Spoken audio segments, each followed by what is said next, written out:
Déclaration du Rassemblement des forces du changement à l'issue du premier tour du scrutin présidentiel du 15 mars 2026 au Congo-Brazzaville. Conformément à la Constitution de la République, le peuple congolais était appelé aux urnes le 15 mars 2026 pour le premier tour de l'élection présidentielle. Pour des raisons incompatibles avec les critères permissifs d'une élection libre et transparente, le Rassemblement des forces du changement, plateforme politique d'opposition non accommodante au pouvoir, n'a présenté de candidat.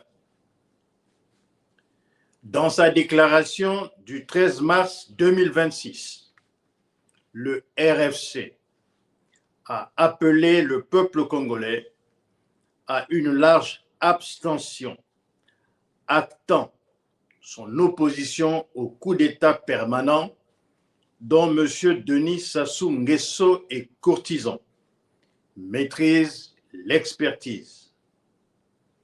Les sources internes au RFC dans les bureaux de vote confirment la faiblesse du taux de participation qui se situe aux alentours de 8%.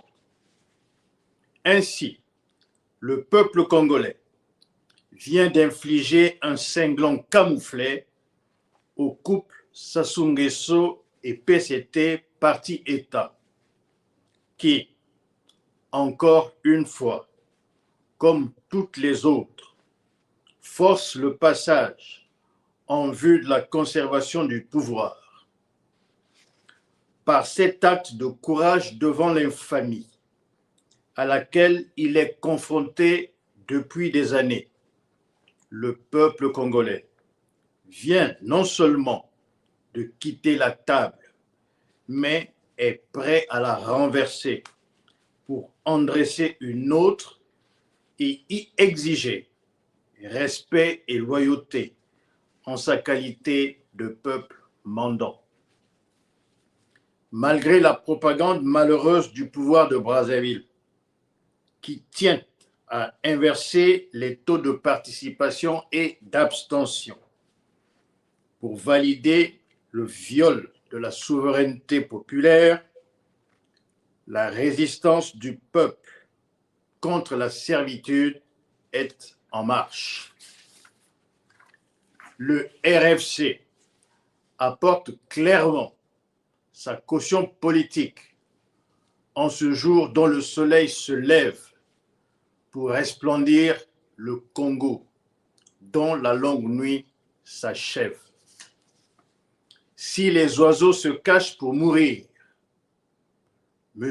Denis Sassou Nguesso, lui, se cache pour assumer ses forfaits. Avec la fermeture des frontières terrestres, maritimes, fluviales et aériennes du pays, puis la suspension des nouvelles techniques de communication, le président candidat espérait gruger les opinions. Peine perdue. Le manque d'engouement des Congolais dans l'accomplissement du légitime droit de vote vient rappeler à M. Sassou Nguesso et courtisan que d'élection, il n'y en a pas eu ce 15 mars 2026. C'est plutôt la sanctification de la dictature. De président élu, il n'y en aura point. Les résultats sont imposés et connus avant le scrutin. De droit au Congo, il n'y a que celui des armes, des guerriers et des nantis. Le RFC déplore le comportement non patriotique de celui-là, compatriotes et frères, qui, pour de basses raisons personnelles et de petits arrangements politiques, fait le choix contraire de celui du peuple en portant un coup de poignard à la démocratie. Le Congo est notre patrie. Le Congo est notre mère. Le Congo est notre père. À toi, Brutus, je demande de ranger le poignard de l'imbécilité et d'accompagner les cris de liberté du peuple qui a besoin de ton aide pour s'affranchir de la dictature, construire un autre Congo avec toi, au profit de toutes et tous. Pour ta sagesse, le peuple t'a déjà pardonné.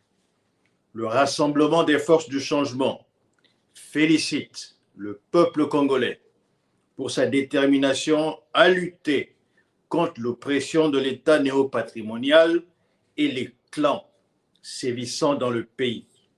Il lance un appel à l'éveil populaire pour un nouveau Congo. Seule la lutte libère, vive le Congo, vive le Rassemblement des forces du changement. Fête à Brazzaville le 16 mars 2026 pour le Rassemblement des forces du changement, Dr Marcel Ngitokoulou, premier vice-président en charge de la prospective, de la communication et porte-parole.